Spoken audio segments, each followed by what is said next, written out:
All right, so I put out a video talking about the 3 customers that every entrepreneur and every business must have. And I've said this for years, but I think it's time that I kind of delve into it and put some actual content out on this. So the customer, the first customer that you have to focus on is your external customer. This one's kind of obvious, it's evident. In fact, there's all kinds of courses out there teaching how to identify and build products around your external customer. So I don't really want to dig too much into it. Beyond that, it's kind of like almost a no-duh customer, right? It's the one that we intend to actually transact with, right? And exchange money for products or services.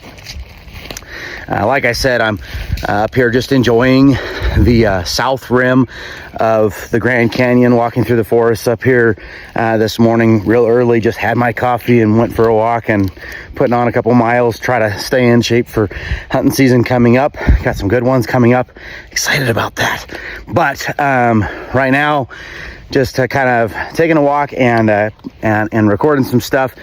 You can get to a point where your business and your investments will allow you to do this. Your business can grow to a point that it can be sellable or self-operate to where you can enjoy life a little bit. But you got to understand these things, your customers. So the first one is your external customer. Again, not going to get too detailed on this because there's a lot of content out in the world already for this, and it's kind of a no-duh one. The person you intend to transact with. But I'm just going to say, I'll say this much on it, right? And we'll just do one video on this. I might dig a little bit deeper into some of the other customers, but this one I won't get as much into. So that is your external customer, right? Who you intend to transact with. You have to identify them. Well, it's just people with money, Bo. No, right? If we just say, I'm going to sell something, but I don't know who I'm going to sell it to, you're going to struggle to sell it. That's just all there is to it.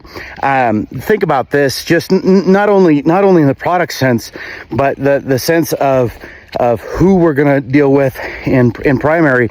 Nordstrom's and Walmart both sell the same types of products, but they sell them to 2 very different people, and they have a very different intent of direction with who it is. A Nordstrom's customer is never going to be comfortable in a Walmart. It's just all there is to it.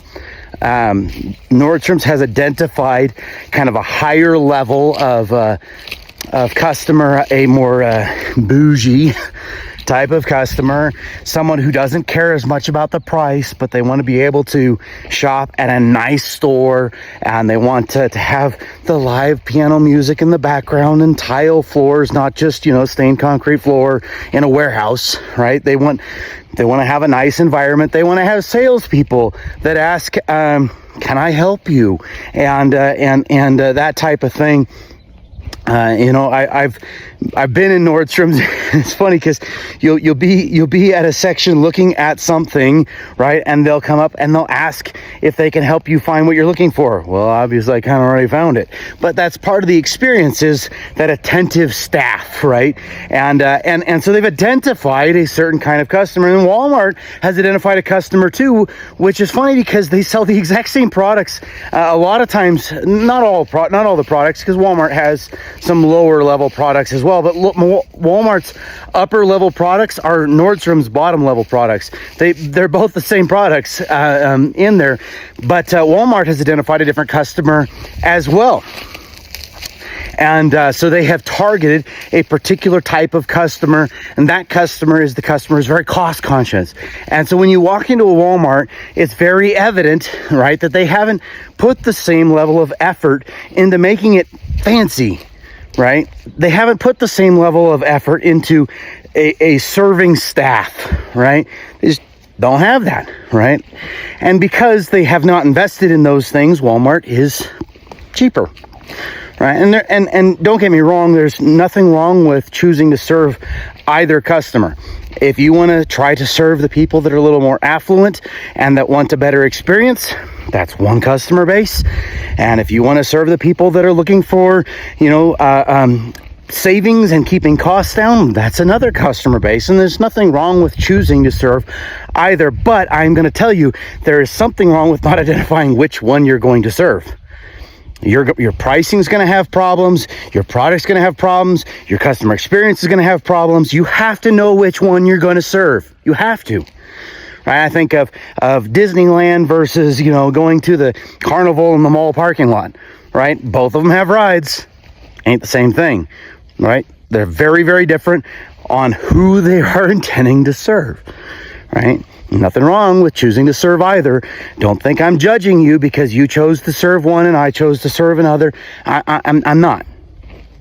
I am going to judge you, though, if you don't know who you're serving. You have messed up royally if you don't know who you're serving. I'm a plumber by trade. I've built mostly plumbing businesses, a few other types of businesses over my life, but mostly plumbing businesses. And I have started choosing, or early on, I chose to serve I'm kind of the more budget conscious.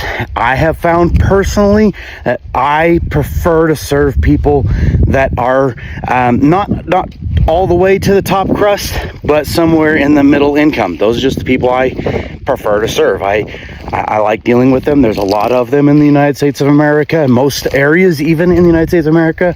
There's plenty of them, so that you've got plenty of customers to work with, which, by the way, is one of the things you want to choose. It's something that there's lots and lots of.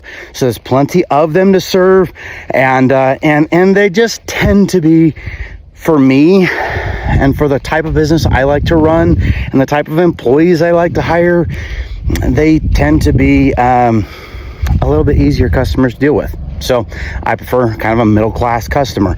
When I was doing new construction, that actually wasn't the case. I actually chose to serve the highest level. That's what I always wanted to go for, was the ultra high-end work. And when I went to service plumbing, I chose to kind of lower that. Oh, look, there we go. Told you. See him right there? Woo.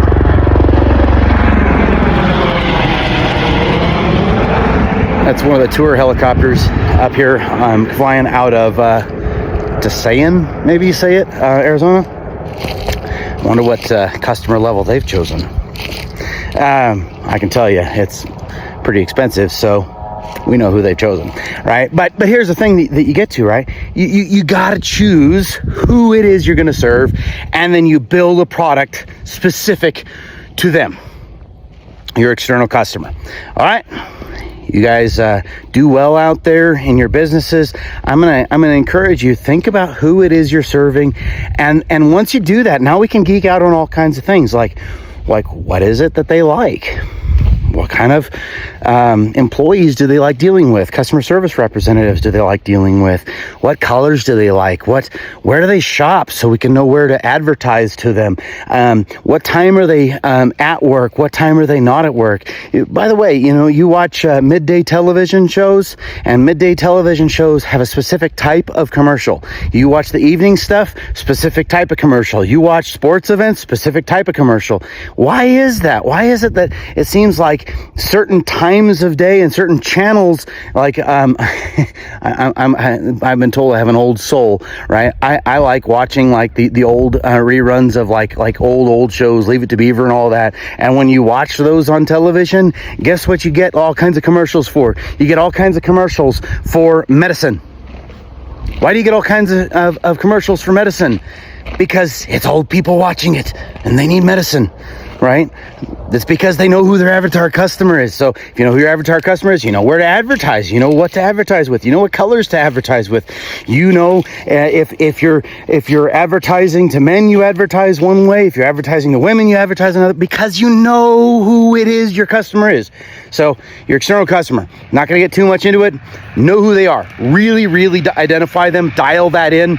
You're going to find that you have far greater success if you will know who your external customer is and really geek out on what it is they enjoy, what it is they need, what it is they want, what it is that makes them uncomfortable, what it is that makes them uncomfortable.